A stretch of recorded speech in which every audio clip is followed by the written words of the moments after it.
प्रतिभा का लक्षण क्या है? एक ही कि दूसरे जिस बात को अनुभव से ही समझ पाते हैं, उसको प्रतिभाशाली दूसरे के अनुभव से समझ लेता है। बुद्धू अपने अनुभव से नहीं समझ पाते, बुद्धिमान दूसरों के अनुभव से समझ लेता है। ययाति की कथा उपनिषदों में है। ययाति की मौत आई, वो 100 वर्ष का हो गया था, लेकिन रोने लगा, गिड़गिड़ाने लगा, मौत के चरण पकड़ लिए और कहा, मुझे क्षमा करें, मैं तो भूल ही गया कि मरना है।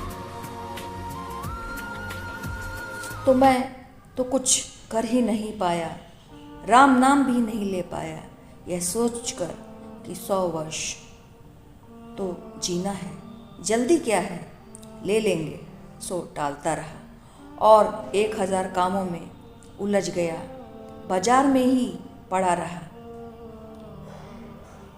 ये जाती हो जाएगी, मुझे क्षमा कर, भूल है मेरी, ये भूल मेरी है, मुझे 100 वर्ष और चाहिए।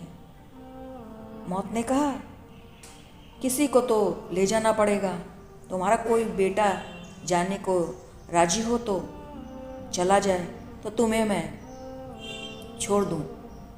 मौत को भरोसा था कि जब 100 साल का बूढ़ा आने को राजी नहीं है, तो उसके बेटे जाने को क्यों राजी होंगे। ययाति के 100 बेटे थे, अनेक रानियां थीं, सम्राट था। उसने अपने बेटों की तरफ देखा, कोई 70 साल का था, कोई 75 साल का था। उन्होंने सब ने सिर नीचे झुका लिए। एक बेटे ने, जिसकी आयु अभी ज़्यादा न थी, सिर्फ 18 साल का सबसे छोटा बेटा था, वो खड़ा हो गया। उसने कहा कि मैं चलता हूँ, लेकिन मौत को भी दया आ गई। मौत को ऐसे दया आती नहीं, दया आने लगे फिर तो मौत का काम ही ना चले। मौत की बात तो छोड़ो, मौत के साथ जो लोग काम करते हैं उनकी तक दया खो जाती, जैसे डॉक्टर इत्यादि। डॉक्टर को दया आने लगे तो खुद ही अपने आप को ही फांसी लग जाएगी। 24 घंटे मौत का धंधा करते करते बीमारी से लड़ते लड़ते कठोर हो जाता है, हो ही जाना पड़ता है। अगर हर बीमारी में बैठकर रोने लगे डॉक्टर भी, और जब भी कोई मरी जाए तो उसे तो मुश्किल खड़ी हो जाएगी, वो भावावेश हो जाए तो जीना मुश्किल हो जाएगा। मरीज तो दूर ही, वो खुद ही मरीज हो जाए। तो मौत तो जन्मों जन्मों से ले जाती रही, ले जाना उसका काम है।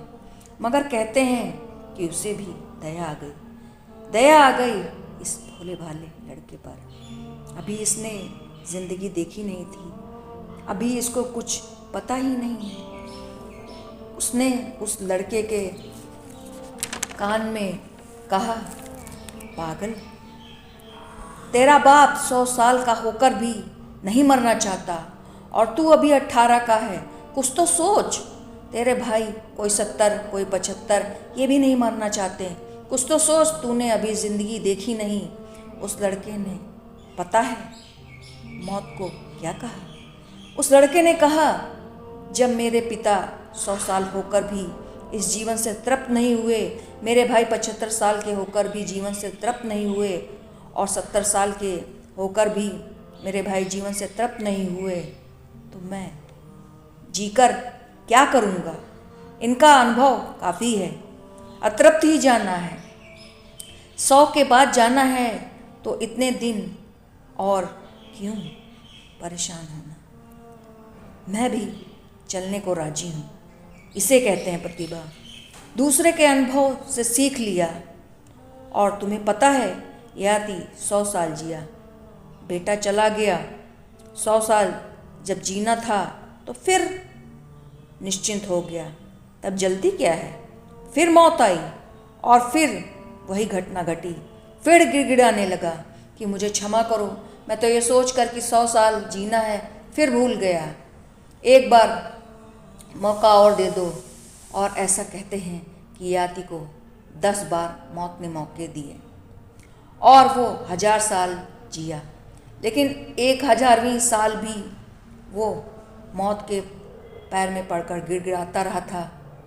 तो मौत ने कहा, बहुत हो गया है, एक सीमा होती है, और ययाति की कहानी ही मत समझना, ये तुम्हारी कहानी है। तुम कितनी बार जी चुके हो, तुमने कितनी बार जिंदगी मांग ली है, फिर हर बार मरे हो, फिर जिंदगी मांग के आ गए। यही तो ययाति की कहानी है। आदमी मर रहा है, खाट पे पड़ा है और जिंदगी को मांग रहा है, पकड़ रहा है पैर कि एक बार और लौट आएगा, जल्दी किसी गर्भ में समाएगा, जल्दी फिर वापस आ जाएगा। ऐसा ही तुम कितनी बार कर चुके हो, कितनी बार आ गए हो, और जैसे ययाति भूल गया था, तुम भी भूल गए हो। बुद्धिमान दूसरों के अनुभव से सीख लेता है। उस बेटे ने ठीक कहा कि जब कि ये सब मेरे भाई, मेरे 99 भाई, मेरे पिता, और ये इतने दिन जी के कुछ नहीं पा सके और गिड़गिड़ा रहे हैं, पिता 100 साल के हैं, तो बाद में क्या गिड़गिड़ाना। अभी शान से साथ चलने को तैयार हूँ। बात व्यर्थ हो गई मेरे लिए। यहाँ कुछ मिलने के लिए नहीं है, यहाँ सिर्फ भटकना है, दौड़ना है और गिरना है। सो गिरने से पहले जाने की तैयारी है मेरी। मैं चलता हूँ, मेरे लिए संसार व्यर्थ हो गया। तो इस तरह मनुष्य का ये जीवन है। सो ये ययाति की कहानी उपनिषदों की कहानी है, जो कि शायद आप लोगों ने सुनी हो, लेकिन ये कहानी हमारी लाइफ की स्टेबिलिटी को, जो कि उपनिषद में बताया गया है, वो हमारी लाइफ की और हमारे अपने प्रति चीज़ों को, जो कि अवेयर रहकर हम इन कहानी के माध्यमों से अपनी लाइफ को और ज़्यादा अवेयर में ला सकते हैं। So thank you so much.